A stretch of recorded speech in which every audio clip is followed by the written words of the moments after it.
Hace 26 años, en París, este hombre asesinó a una mujer y practicó el canibalismo con su cadáver, pero nunca fue llevado a juicio. En la actualidad se pasea tranquilamente por Tokio, un hombre libre que sigue obsesionado con la carne humana. El caníbal japonés. El número 10 de la calle Erlanger en París. Aquí el hombre conocido como el caníbal japonés pasó 48 horas con su joven víctima, haciendo realidad la fantasía de su vida. La noche del 13 de junio de 1981, el asesino salió del domicilio portando 2 pesadas maletas y paró un taxi. Este lo conduciría hasta un parque cercano. El hombre se desplazó con su cargamento sin llamar la atención. Cuando llegó al bosque de Bolonia, un frondoso parque a las afueras de París, el asesino consideró que era el lugar ideal para esconder la evidencia de su crimen. En este parque hay un restaurante flotante muy conocido.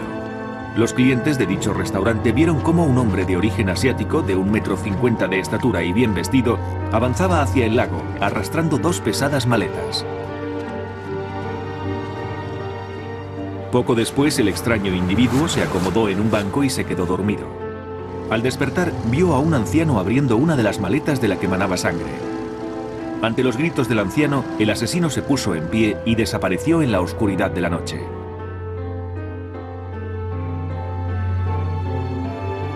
La policía llegó al lugar en cuestión de minutos. Oliver Foll, jefe de la policía de París, se hizo cargo del caso. No se puede describir algo como aquello. La imagen era horrible. Se trataba de 2 maletas que habían encontrado unos paseantes y que contenían restos de un cuerpo humano. Fue espantoso. Una pesadilla. Lo que más nos llamó la atención fue que alguien había extraído carne de algunas partes del cuerpo. Esa evidencia nos dejó perplejos.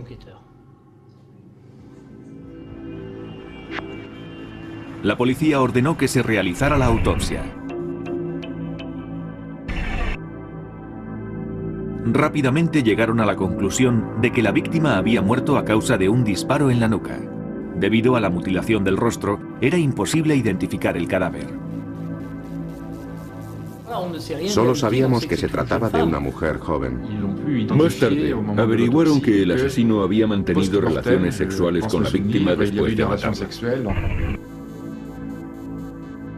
Debido a las evidencias de necrofilia y mutilación, la policía organizó una búsqueda sin precedentes por todo el área de París.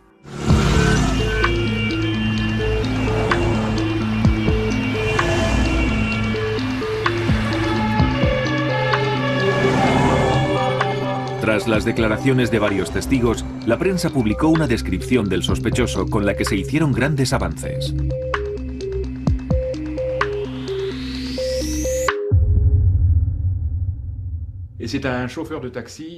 Un taxista contactó con el Departamento de Investigación Criminal e informó de que había recogido a un hombre de origen asiático en la calle Erlanger, en el distrito 16 de París.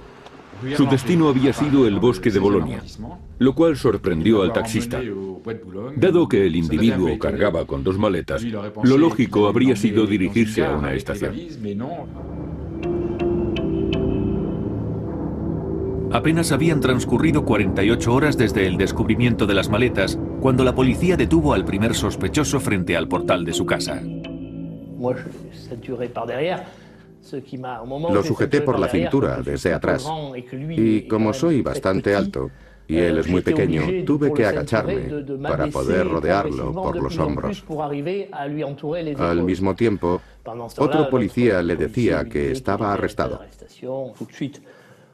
Inmediatamente el sospechoso confesó haber matado a una joven en su apartamento. Parecía improbable que Issei Sagawa, un estudiante japonés de 32 años de la exclusiva Universidad de la Sorbona, fuera el propietario de 2 maletas que contenían restos humanos. Sin embargo, cuando los policías subieron las escaleras y entraron en su apartamento, todas las dudas se disiparon. He estado a cargo de muchas investigaciones a lo largo de mi carrera, pero ninguna fue tan increíble como esta. La policía descubrió evidencias de canibalismo, como muestran las fotografías tomadas en el lugar del crimen.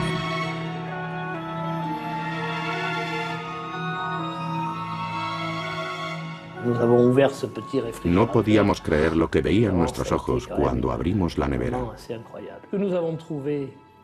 Encontramos una gran cantidad de carne humana perteneciente a la víctima. Sagawa la guardaba para comérsela.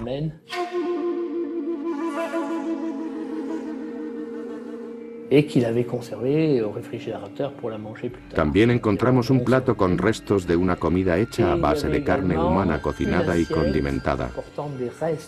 También había restos de mostaza. Gracias a la fotografía del DNI hallado en el apartamento, la policía tuvo la información necesaria para saber a quién pertenecía la carne que Sagawa había comido. Se trataba de René Hartevelt, una esbelta estudiante holandesa de 25 años. Lo que no se sabía era el porqué de tan terrible crimen. No me gusta matar, pero no encontraba otra forma de comer la carne fresca de esa chica. Por eso tuve que matarla. En 1981, un joven japonés residente en París hizo una confesión extraordinaria tras cometer actos de canibalismo. Era una joven hermosa, erótica y sensual. Decidí que tenía que devorarla. Tras asesinar y practicar el canibalismo con el cuerpo de la joven holandesa René Hartevelt, la prensa de todo el mundo llenó sus páginas con el crimen de Sagawa. No podíamos dejar de pensar en la familia de René Hartevelt. Incluso hoy, cuando recuerdo tal monstruosidad, no puedo imaginarme lo que deben haber sufrido. Hasta el día de hoy, los padres de René Hartevelt se han negado a hablar, pero para todos aquellos que tuvieron conexión con el caso y expresaron su opinión, era algo inhumano. Los casos de canibalismo son raros. Se conocen muy pocos, pero existen. Nos gustaría pensar que no es así, pero sin embargo ocurren.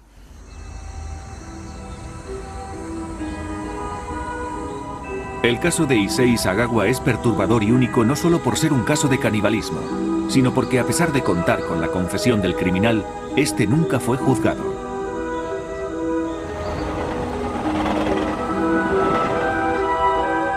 Es un caníbal que camina con total libertad. Ahora tiene 58 años y vive en Japón bajo una identidad falsa. Hablamos con Sagawa no solo para descubrir los motivos que lo llevaron a cometer el crimen, sino también para saber por qué está en libertad. Queríamos conocer las consecuencias de tan extraña situación.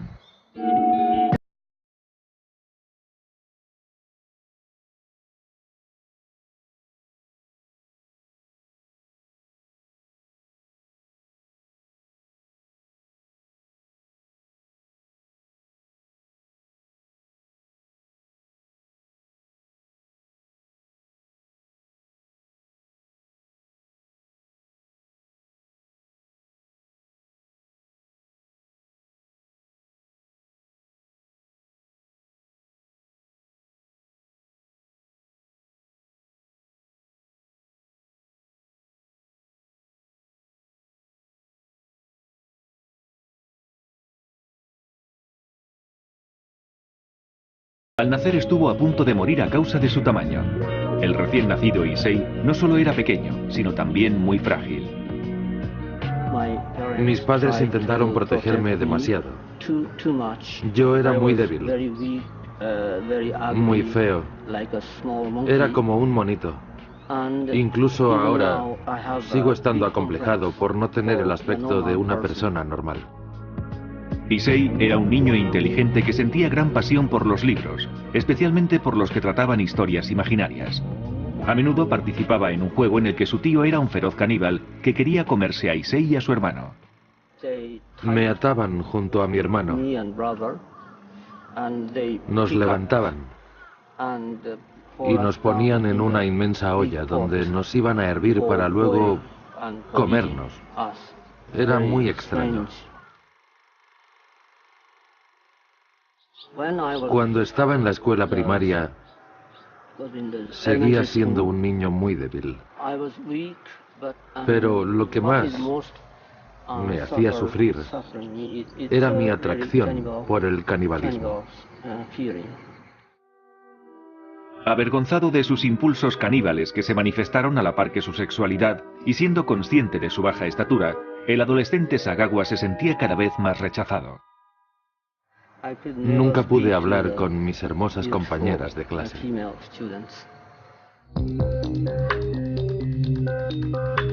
A los 20 años, y con una estatura que no llegaba al 1,50 m, Sagawa no había confesado sus impulsos caníbales, y mucho menos los había practicado. En su lugar, fantaseaba con el imaginario exótico de la belleza femenina occidental, popularizado por la prensa y la televisión japonesas. En ese momento, el único objeto de mis deseos era una mujer blanca, de hermoso cabello rubio, con ojos azules, la típica joven occidental. Soy muy pequeño, feo, todas mis características físicas son negativas y por eso admiro la belleza.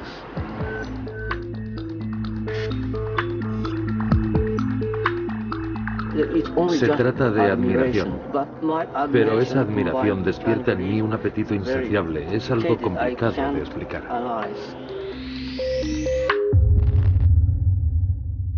El reportero Patrick Duval dedicó muchos meses a entrevistar a Sagawa intentando descubrir cómo las fantasías de Issei se convirtieron en canibalismo real. Tenía el presentimiento de que algún día tendría que hacerlo. Solo era cuestión de tiempo. Bastaba con esperar alguna señal que le indicara que había llegado su momento. A Sagawa esa primera señal le llegó cuando tenía 23 años, cuando todavía vivía en Tokio con sus padres. Una joven alemana con aspecto de modelo se mudó al vecindario. Vi una joven rubia, muy hermosa. En ese momento decidió entrar en la casa de la joven, pero él no pensaba en matarla. Me dijo que solo quería comer parte de su trasero. Llevando consigo nada más que un paraguas y una máscara de Frankenstein como herramientas de ataque, el plan de Sagawa no parecía estar destinado a tener éxito. Entró a la habitación de la joven por la ventana y se aproximó lentamente a la cama mientras ella dormía, pero con tan mala suerte que sin querer la tocó con su rodilla y la joven se despertó. Ella se levantó de un salto. Inmediatamente la joven se puso a chillar y él intentó escapar, pero ella era más fuerte que él. Quise salir corriendo, pero me cogió la mano con fuerza. Era una joven muy fuerte y mucho más alta que yo. Sagawa fue arrestado, acusado de intento de violación, pero los cargos se retiraron gracias a un pago que el padre de Sagawa le hizo a la joven. No obstante, quiso que a su hijo lo viera un psiquiatra. El especialista concluyó que Issei era extremadamente peligroso. Sin embargo, no se tomó ninguna medida, y 5 años más tarde, en 1977, Sagawa hizo las maletas y partió rumbo a Occidente. Por primera vez, abandonó la casa paterna para irse a vivir a París, la ciudad del amor y la capital gastronómica de Europa. Se matriculó como estudiante de literatura en la prestigiosa Universidad de la Sorbona. Era un alumno excelente, pero seguía sintiendo las mismas raras tentaciones que cuando vivía en Japón. Por primera vez, estaba en una clase rodeado de estudiantes blancos. Mis compañeras eran pocas, pero todas muy hermosas. Eran preciosas. Cuando en 1981 la joven René Hartevelt entró en la clase de Sagawa, este quedó verdaderamente impresionado. Me sentí terriblemente atraído por la belleza de René. En secreto, Sagawa dibujó un retrato de la primera vez que vio a la joven de 25 años. Como estudiante extranjera criada en Holanda, René era ante todo una persona amable y que inspiraba confianza. Ella era de los pocos estudiantes que hablaba con el tímido Sagawa e incluso una noche lo invitó a cenar en grupo. Me invitó a cenar con otros estudiantes franceses. Presentí mi destino. Esa noche iba a dejar en el solitario Sagawa un recuerdo inolvidable. Fue una noche muy feliz para mí. Ella era muy cariñosa y extrovertida. Hablamos con mucha franqueza sobre temas relacionados con el teatro o la literatura. Fue una noche espléndida. Realmente nunca la olvidaré. Cuando René escribió a sus padres, mencionó aquella cena. Les dijo lo agradable que era Issei, que se lo habían pasado muy bien juntos y que lo apreciaba mucho. Sin embargo, para Sagawa, este encuentro significaba mucho más que tener una nueva amiga. Sagawa estaba profundamente enamorado de René, y su amor era tan enloquecido que pensó que podría quererla aún más si comía su cuerpo. Desde esa noche, Sagawa comenzó a planear el asesinato de René Hartevelt. Durante la entrevista quiso describir los detalles de esa noche en su lengua materna, en japonés. Pienso que es algo de una tremenda importancia, por eso prefiero contarlo en japonés. A causa de mis deseos caníbales, mi personalidad... ¿Cómo podría explicarlo? Había sido engullida por mi obsesión.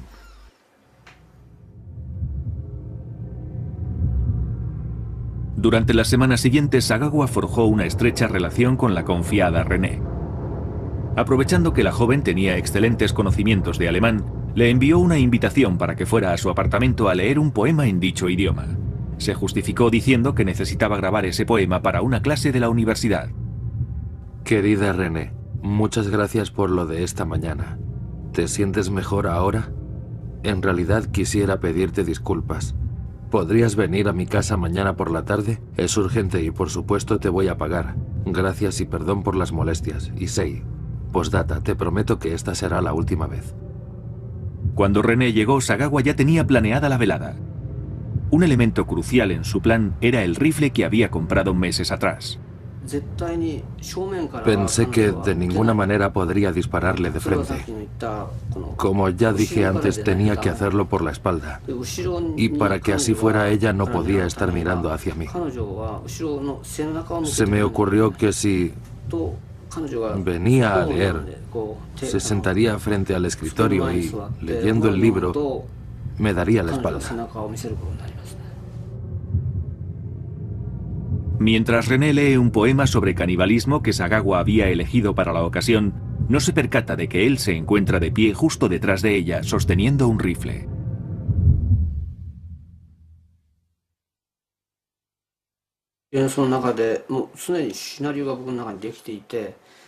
Ya había decidido que el primer bocado sería de su trasero.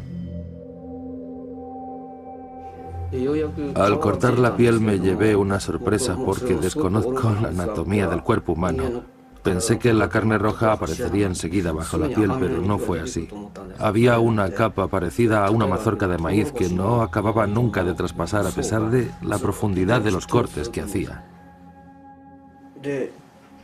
Viendo que con el cuchillo era imposible, desgarré la carne con los dedos y me la llevé a la boca.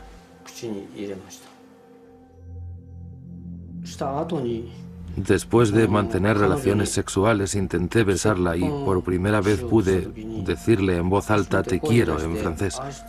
Después sentí un inmenso estremecimiento.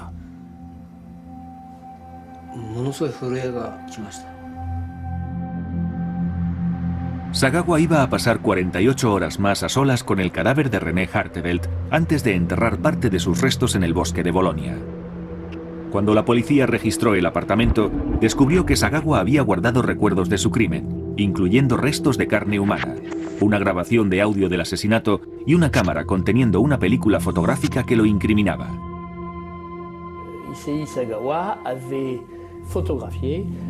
Issei Sagawa tomó fotografías de las distintas fases de lo que le había hecho a la joven una vez muerta. Eran unas imágenes escalofriantes.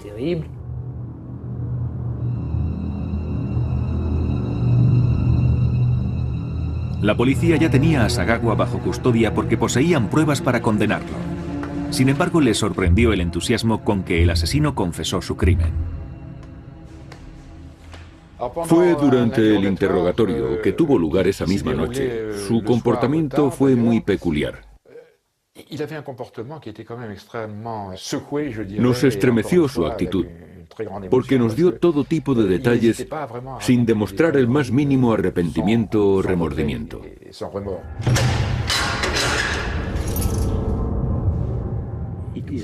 Sigue siendo un acto del que aún hoy se siente orgulloso. A pesar de que se demostró su culpabilidad, 34 meses después de su confesión estaba en libertad, incorporándose a la sociedad como un hombre libre. Fue arrestado en junio de 1981 y su rostro ocupó las primeras páginas de los periódicos tanto en Francia como en Japón. Era el retrato de un rostro en forma de luna carente de expresión. No manifestaba miedo, pero tampoco felicidad. Era como si simplemente no estuviera presente.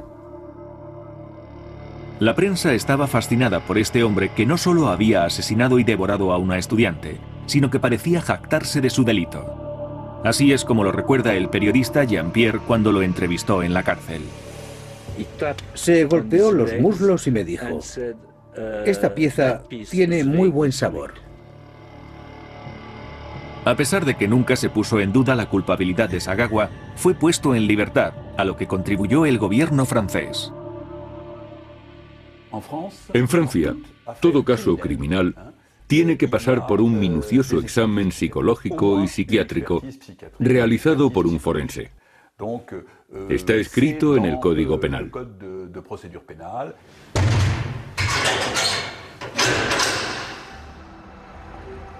Encerrado en una prisión parisina de máxima seguridad, los exámenes psiquiátricos a los que fue sometido tardaron un año en completarse.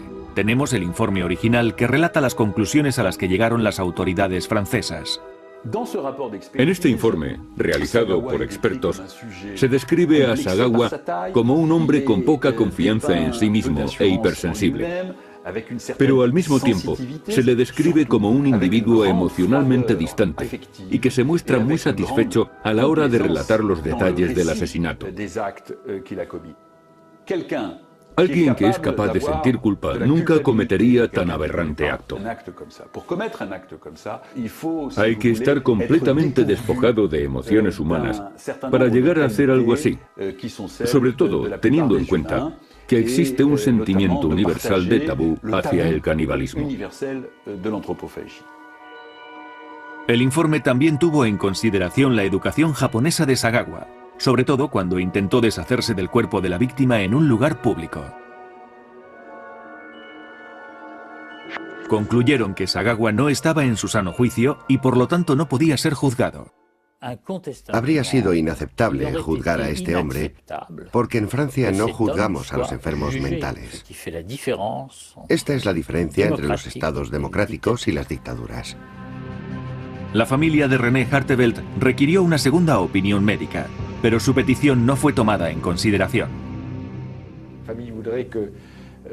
Las familias cuyos seres queridos han muerto a manos de un asesino quieren que éste sea juzgado y condenado a cadena perpetua. En este caso, como el imputado no estaba en sus cabales en el momento del crimen, la ley manda. Creo que fue una buena decisión. Cuando me declararon enfermo mental y me ingresaron en un hospital, yo no sentía nada. Este extraño caso no iba a concluir con el ingreso de Sagawa en un hospital psiquiátrico de París por tiempo indefinido. Su padre, igual que lo había rescatado de prisión en el caso de la joven alemana, otra vez acudió en ayuda de su hijo. Mi padre contrató a un abogado muy reconocido, Philippe Lamer.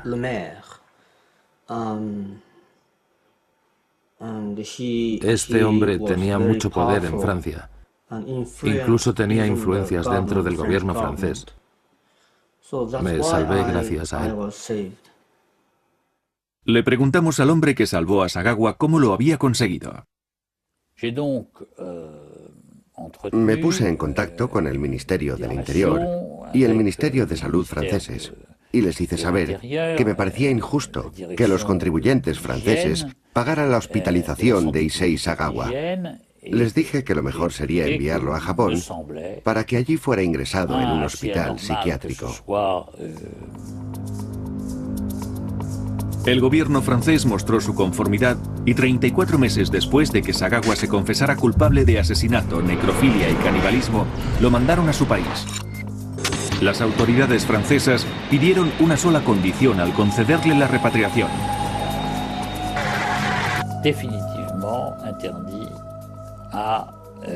Nunca más podrá regresar a Francia.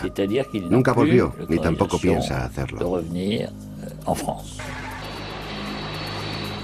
Su caso no se sometió a juicio en Francia, y la impactante verdad es que en el momento de pisar suelo japonés, Sagawa se convirtió en un hombre libre.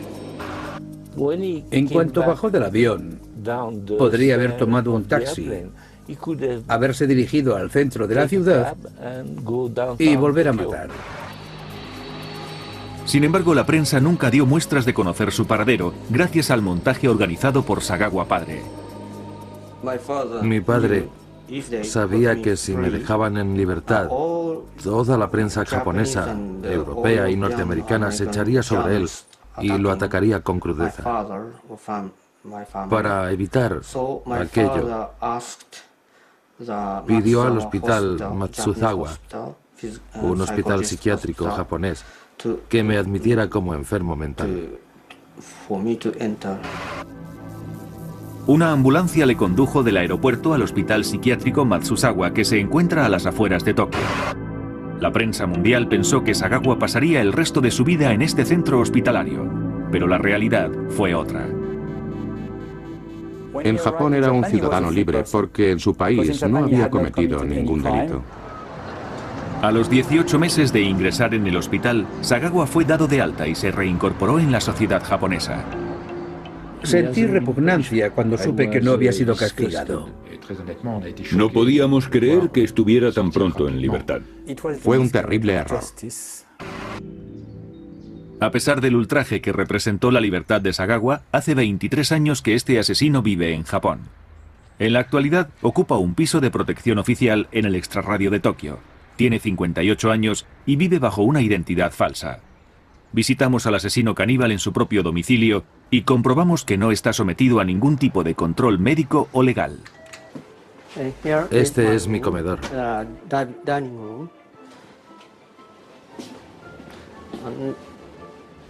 Me gusta mucho la música clásica. Sobre todo me encanta Beethoven, por la infancia que vivió. Su vida me parece muy interesante, porque fue muy miserable.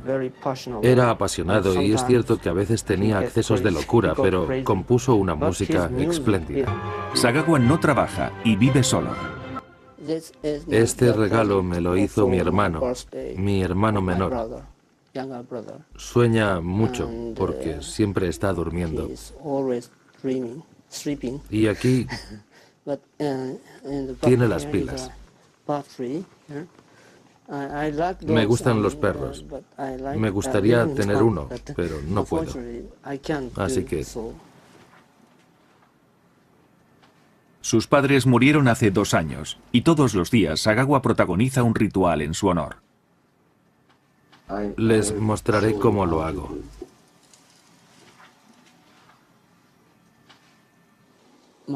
Mis padres eran 2 personas muy estrictas, especialmente en todo lo referente al sexo. Cuando me marché a estudiar a París, pensé que podía liberarme del control que ejercían sobre mí. Sin embargo, a su regreso, Sagawa descubrió que en lugar de escapar de su familia, su delito la había destrozado. Su hermano empezó a padecer asma a causa del estrés. Su padre tuvo que renunciar a su importante puesto de trabajo y su madre intentó suicidarse. Estoy muy apesadumbrado, por supuesto, tanto por la víctima y su familia, como por mis padres, mi hermano, por todos. A pesar de estas afirmaciones, sus actos revelan todo lo contrario. A mediados de la década de los 80 escribió En la niebla, libro que fue publicado en contra tanto de sus padres como de los familiares de René Hartevelt.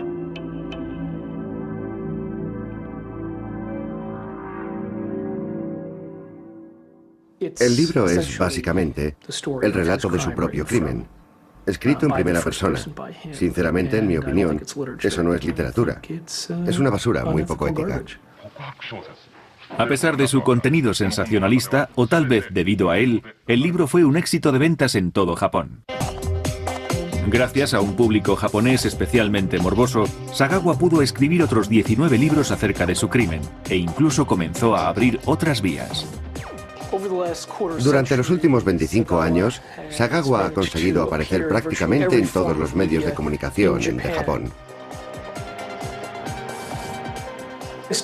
Comenzó escribiendo libros, pero después fue más allá. Ha escrito en varios periódicos y revistas, ha dado conferencias, ha participado en simposios en una universidad japonesa y ha llegado a montar 2 espectáculos. Creo que en cada libro que escribió relatando la historia, y todas las veces que habla sobre el crimen, revive el mismo placer que cuando lo cometió. Cada vez que Sagawa ha aparecido en los medios se ha tratado el mismo tema, el asesinato y posterior canibalismo practicado a una esbelta joven occidental. Siempre que habla de su crimen, dice la verdad sobre lo que ocurrió, pero sin embargo esa verdad se disipa a medida que pasa el tiempo. Se ha convertido en una celebridad en su país. Se le conoce como el tipo que se comió a una joven en París. Ocurre que, con el tiempo, el rechazo y el shock que produjo el crimen empiezan a desvanecerse, tanto que es casi imposible visualizarlo. Incluso la gente se ha olvidado del nombre de la víctima. Pero en el ámbito internacional, la gente no podía aclamar a Sagawa ni olvidar a René Hartevelt.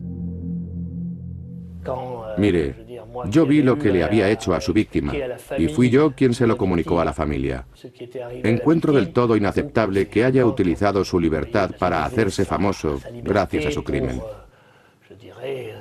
Por lo menos, debería haber permanecido callado cuando fue dado de alta en Japón. Sin embargo, salta a la vista que Sagawa nunca optó por la discreción. A menudo actúo en películas porno. Sé que está mal, pero no puedo resistirme. Siempre deseoso de rememorar la escena del crimen, para sus películas Sagawa elige a mujeres esbeltas y occidentales similares a su víctima holandesa. Incluso llegó a rodar una de sus producciones pornográficas en un parque de atracciones en Holanda. Simplemente me gusta Ámsterdam. Y la madre de una amiga mía es holandesa. Por eso elegí esa ciudad. Hay un mercado en Japón ávido de consumir todo lo que lleva el sello de Sagawa. ¿Dónde radica el atractivo de un hombre que se comió a una mujer occidental? En Japón siempre ha existido una gran fascinación por la mujer occidental. Se la ve como algo inalcanzable, porque no hay muchas mujeres occidentales allí. Debido a la sexualidad de la mujer occidental, el crimen fue visto de forma diferente a que si la víctima hubiese sido una mujer japonesa. Y Sagawa, en cierto sentido, se convirtió en un antihéroe. A pesar de su imagen de antihéroe, este criminal ha seguido con sus obsesiones en privado. Bajo su falsa identidad, Sagawa se ha relacionado con un grupo de esbeltas mujeres occidentales que trabajan en la prostitución. Incluso ha conseguido un pasaporte y se ha ido de vacaciones con ellas. Tengo una amiga austriaca y otra canadiense, y me he ido con ellas de viaje a Islandia. Yo no les pedí que posaran de esta manera en la foto, pero aquí se puede ver que tenían estilo. Me gasté todo el dinero en ellas. Les pagué los billetes de avión, la estancia en el hotel, la comida, todo. Por eso ahora estoy en la ruina. No hubo forma de contactar con las mujeres de las fotos. Solo contamos con la palabra de Sagawa de que se encuentran bien. Pero sabemos que hace años que las autoridades japonesas dejaron de controlar a este asesino, a pesar de las evidencias que prueban su recurrente obsesión por el canibalismo. Mis deseos siguen siendo los mismos. Cada vez que veo las piernas de una hermosa mujer me gustaría comérmelas. Sé que no estoy curado. Issei Sagawa, el asesino caníbal, prófugo de la justicia y que llegó a ser el famoso más macabro de todo Japón, es un desconocido en su tierra. Vive solo y bajo una falsa identidad a las afueras de Tokio. La libertad de la que gozó Sagawa durante los últimos 23 años resulta inquietante, teniendo en cuenta que fue declarado un loco peligroso. Durante el rodaje de este documental quedó demostrado que cualquiera que haya sido la condición mental que lo llevó a cometer tan terrible acto, aún permanece latente. Bien, este es mi dormitorio y es todo mi reino. Tengo de todo, una televisión grande, me gustan mucho las películas, los dramas y también tengo muchos muñecos de peluche porque me encantan los animales. Pero sobre todo, me gustan las mujeres bellas y jóvenes. Aunque ya tengo 58 años, aún sigo sintiendo un cierto deseo sexual. No obstante, ya no me interesan las mujeres blancas, es más, las odio. Creo que las japonesas son las mujeres más hermosas del mundo. El cambio en sus gustos sexuales significa que Sagawa siente ahora la necesidad de comer jóvenes japonesas. No estoy curado en absoluto. Ya no puedo curarme y lo cierto es que nunca más voy a volver a intentarlo. A pesar de su convencimiento, la realidad es que no está bajo ningún tipo de supervisión por parte de las autoridades y la única medicación que toma es contra la depresión. En respuesta a nuestra petición, Sagawa está de acuerdo en hacerse un examen psiquiátrico.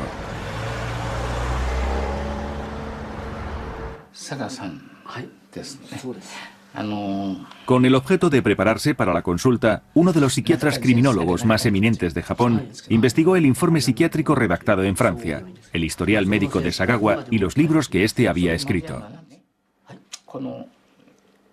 Cuando leí su libro, en la introducción usted mencionaba que desde muy joven sentía fuertes impulsos caníbales. ¿Podría decir que a día de hoy ha dejado de tener fantasías de esta índole? No, claro que no. En mi caso, la libido y el apetito son, no sé cómo se dice en términos técnicos, ambos sentimientos están muy conectados. Esta es la clave de todo. Cuando en verano veo mujeres bonitas en el tren con buenas piernas, para mí pienso que son deliciosas. ¿La masturbación va unida a sus fantasías? Por supuesto. Esa es la razón por la que contengo mis impulsos. Me masturbo y cuando termino, mis impulsos han desaparecido. Me tranquilizo y entonces vuelvo a empezar.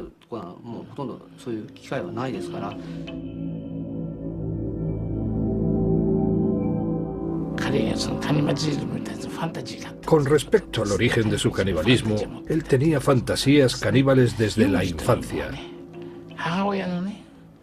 El bebé mama del pecho de la madre y el niño sobrevive alimentándose de los pechos.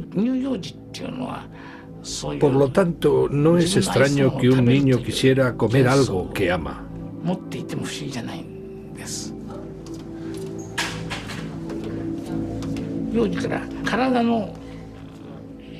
Desde su infancia fue un niño débil y creció como un hijo mimado.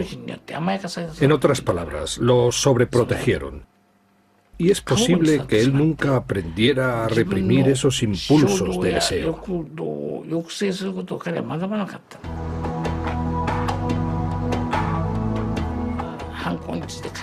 Otro punto a tener en cuenta es que ha escrito con todo lujo de detalles lo que hizo, y aún hoy sigue hablando sobre su crimen.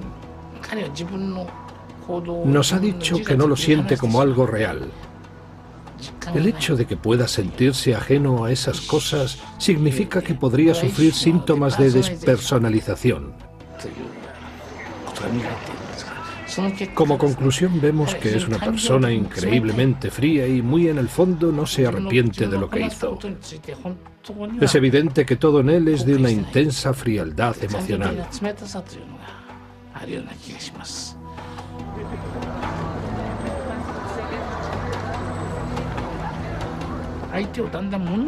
Tiene la tendencia de ir convirtiendo lentamente a la otra persona en un objeto.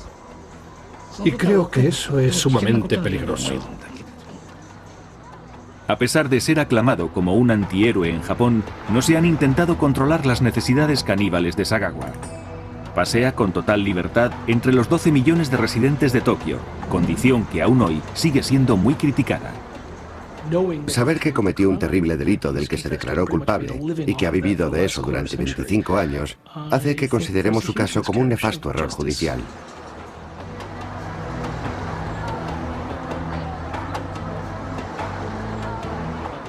Tendría que haber sido ingresado en un hospital psiquiátrico y haberse quedado allí mucho tiempo. Tendrían que haberlo sometido a un estricto tratamiento, pero no fue así. Después de todo lo dicho, la pregunta que queda pendiente es ¿cómo rectificar el problema?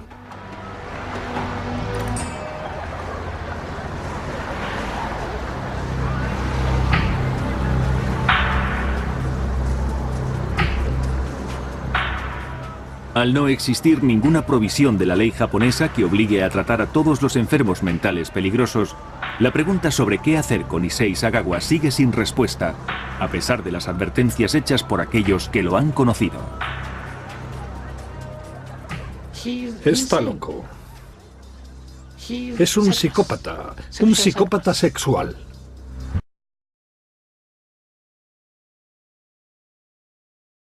Fuera el propietario de 2 maletas que contenían restos humanos. Sin embargo, cuando los policías subieron las escaleras y entraron en su apartamento, todas las dudas se disiparon. He estado a cargo de muchas investigaciones a lo largo de mi carrera, pero ninguna fue tan increíble como esta. La policía descubrió evidencias de canibalismo, como muestran las fotografías tomadas en el lugar del crimen.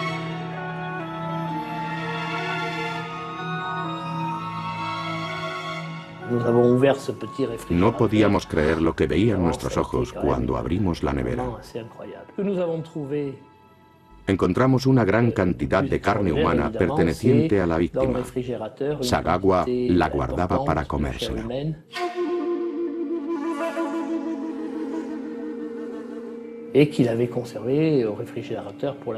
También encontramos un plato con restos de una comida hecha a base de carne humana cocinada y condimentada. También había restos de mostaza. Gracias a la fotografía del DNI hallado en el apartamento, la policía tuvo la información necesaria para saber a quién pertenecía la carne que Sagawa había comido. Se trataba de René Harteveld, una esbelta estudiante holandesa de 25 años. Lo que no se sabía era el porqué de tan terrible crimen. No me gusta matar, pero no encontraba otra forma.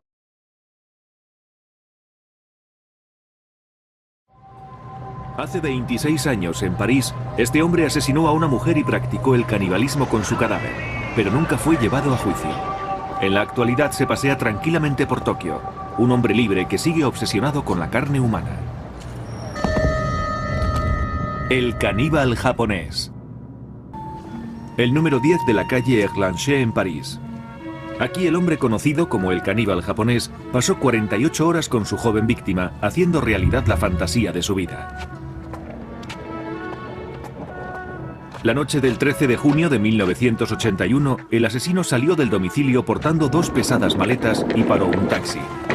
Este lo conduciría hasta un parque cercano. El hombre se desplazó con su cargamento sin llamar la atención. Cuando llegó al bosque de Bolonia, un frondoso parque a las afueras de París, El asesino consideró que era el lugar ideal para esconder la evidencia de su crimen. En este parque hay un restaurante flotante muy conocido. Los clientes de dicho restaurante vieron cómo un hombre de origen asiático, de 1,50 m de estatura y bien vestido, avanzaba hacia el lago, arrastrando 2 pesadas maletas. Poco después, el extraño individuo se acomodó en un banco y se quedó dormido. Al despertar, vio a un anciano abriendo una de las maletas de la que manaba sangre. Ante los gritos del anciano, el asesino se puso en pie y desapareció en la oscuridad de la noche.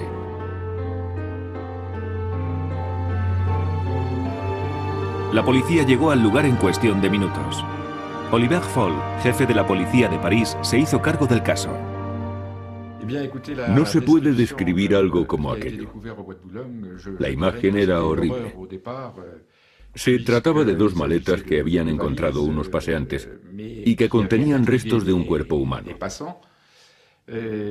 Fue espantoso. Una pesadilla. Lo que más nos llamó la atención fue que alguien había extraído carne de algunas partes del cuerpo. Esa evidencia nos dejó perplejos.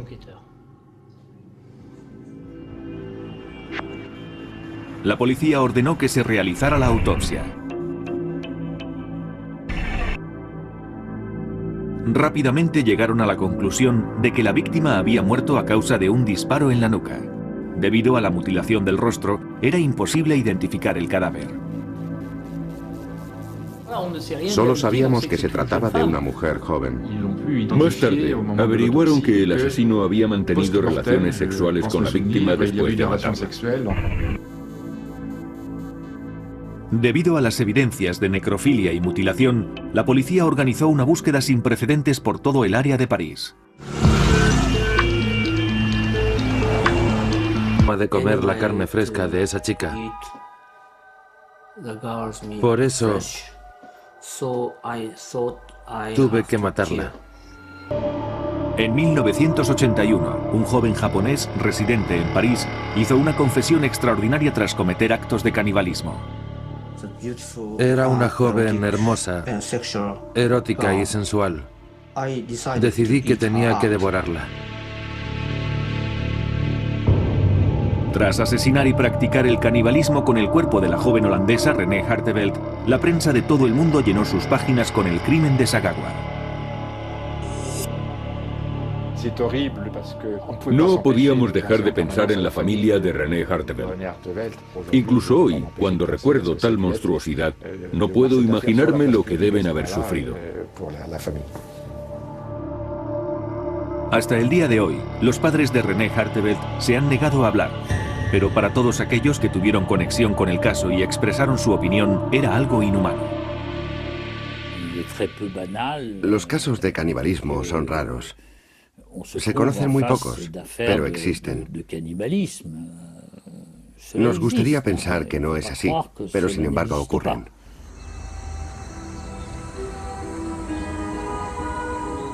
El caso de Issei Sagawa es perturbador y único no solo por ser un caso de canibalismo, sino porque a pesar de contar con la confesión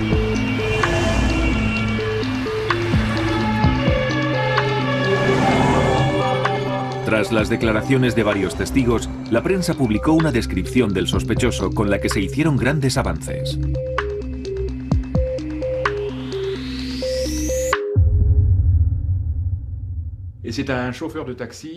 Un taxista contactó con el Departamento de Investigación Criminal e informó de que había recogido a un hombre de origen asiático en la calle Blanchet, en el distrito 16 de París.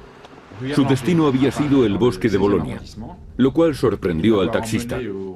Dado que el individuo cargaba con 2 maletas, lo lógico habría sido dirigirse a una estación. Apenas habían transcurrido 48 horas desde el descubrimiento de las maletas, cuando la policía detuvo al primer sospechoso frente al portal de su casa. Lo sujeté por la cintura desde atrás y como soy bastante alto y él es muy pequeño, tuve que agacharme para poder rodearlo por los hombros. Al mismo tiempo, otro policía le decía que estaba arrestado. Inmediatamente el sospechoso confesó haber matado a una joven en su apartamento. Parecía improbable que Issei Sagawa, un estudiante japonés de 32 años de la exclusiva Universidad de la Sorbona,